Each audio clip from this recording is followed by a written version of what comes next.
Garden Warfare 2. Or how does that guy say it? Plants vs. Zombies Garden Warfare 2. A game known for its amazingly stupid balance. Everyone talks about it. In fact, it's not ridiculous to say that everyone's already made their own little tier list of this game. And something I always notice is that the bottom spots are almost always different. Feels like everyone has a different idea of what a bad character in Garden Warfare 2 really is. In my opinion, there's two things to look out for in a Garden Warfare 2 character. Number one, how well they perform in the Garden Warfare 2 meta. I don't really care about this one too much. This is really something I only look at after. Number two, if they have a niche. Do you gain an edge over opponents or even other variants with their gimmick or playstyle? That's really it. If a character has neither of those, then they're the worst character in my opinion. Vampire Flower? Well, she has a niche. That's about the only thing I'll give her. First thing I want to talk about is her visual design, because this is going to be like the only time I ever talk about a Garden Warfare 2 character design this much. God Sunflower. More specifically, Vampire Goth. No, really? She's got a pale face, fangs, and cool wings too, so by all intents and purposes, she just is a vampire. She's not like styling like one. I'm a little conflicted, especially now that I know that, because why though? Or should I say, how though? I get it, vampires are weak to the sun, so it's a little bit of fun irony that she is both vampire and sunflower. It's in the name. But like, how does that even work? Are Plants vs. Zombies sunflowers just immune to the sun? No. So the first thing I want to talk about in gameplay design is why you'd want to pick this character. I mean, there's one reason, but I don't really want to count it. Garden Warfare 2 is pretty good when it comes to character identity. Usually, if you think of a character, you think of their gimmick and playstyle right after. Vampire Flower is a really weird case, because her character identity might as well be she sucks. Literally. So let's talk about it. Vampire Flower's gimmick is that you can't Google search her in public spaces. Her second gimmick is that she gets some health upon inflicting damage to enemies using her primary. It's not a lot. Also, I wonder how this works, because I mean, she shoots someone and she heals. Makes sense, but she doesn't bite them or anything, and it's not capped at a certain range. So how does she get the life? And you might be thinking, well, aren't you looking too far into this? Am I? Every other instance of vampirism, is that a word? Is based on physical contact.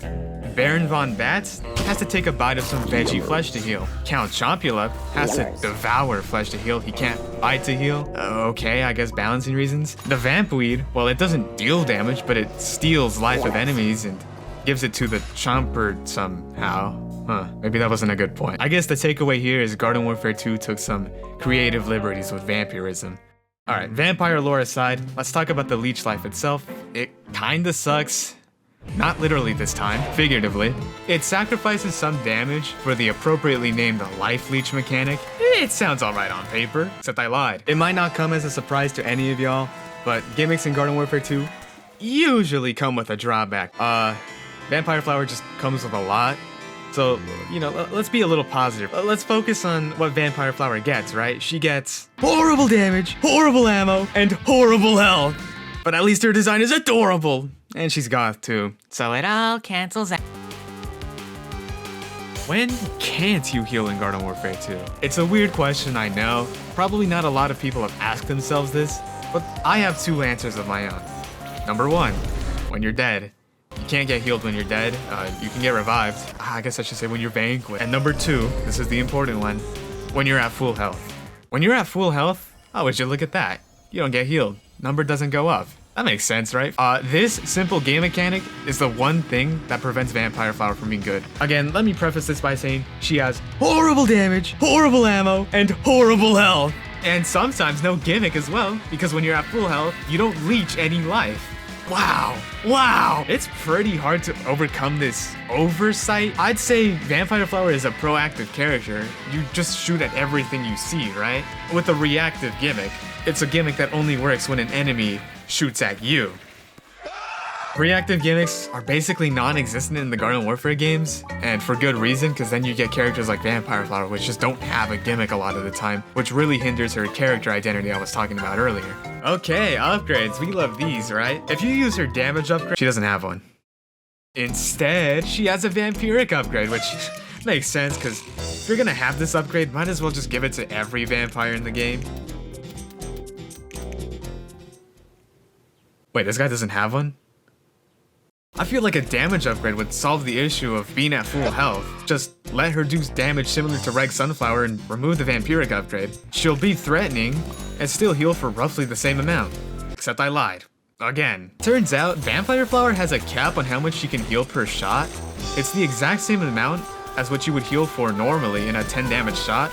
So 9 times out of 10, this doesn't mean anything, but when your opponent's jinxed, you still heal the same amount as if you were just still dealing 10 damage, but you do more damage to the enemy. It's like they designed this character to be not good. Which, you know, I appreciate. Goth and Underdog are basically synonymous, right? So I appreciate PopCap's commitment towards accurate goth girl representation in Garden Warfare. I'm okay with that. I don't think I want this character to be good, because if this character is good, I don't think this game is ever fun.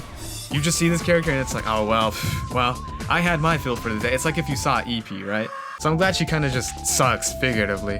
All right, now let's talk about upgrades she can, like, actually use. Your only must-use upgrade on this character is gonna be the Vampiric upgrade. I don't really think there's anything better you can use.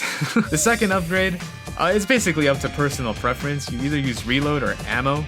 You use ammo if you want to play at a safer range, and use reload if you want to play at closer ranges and abuse her already pretty bad damage. It's not like it gets any better. Your third upgrade is basically either going to be the one you didn't use. So if you're using reload, just also use ammo. Or if you're using ammo, also use reload. Or you can just pick health.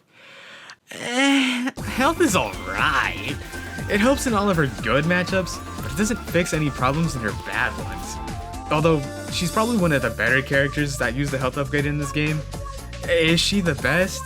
No, in my opinion, it's Metal Petal. Wait a minute. I thought this was the Vampire Flower video. Why are we talking about Metal Petal? Because of character identity. Yeah, we're doing this again. Basically, the similarity between them is their little niche, is what I'll call it. You stay next to the heal flower and you become immortal, basically.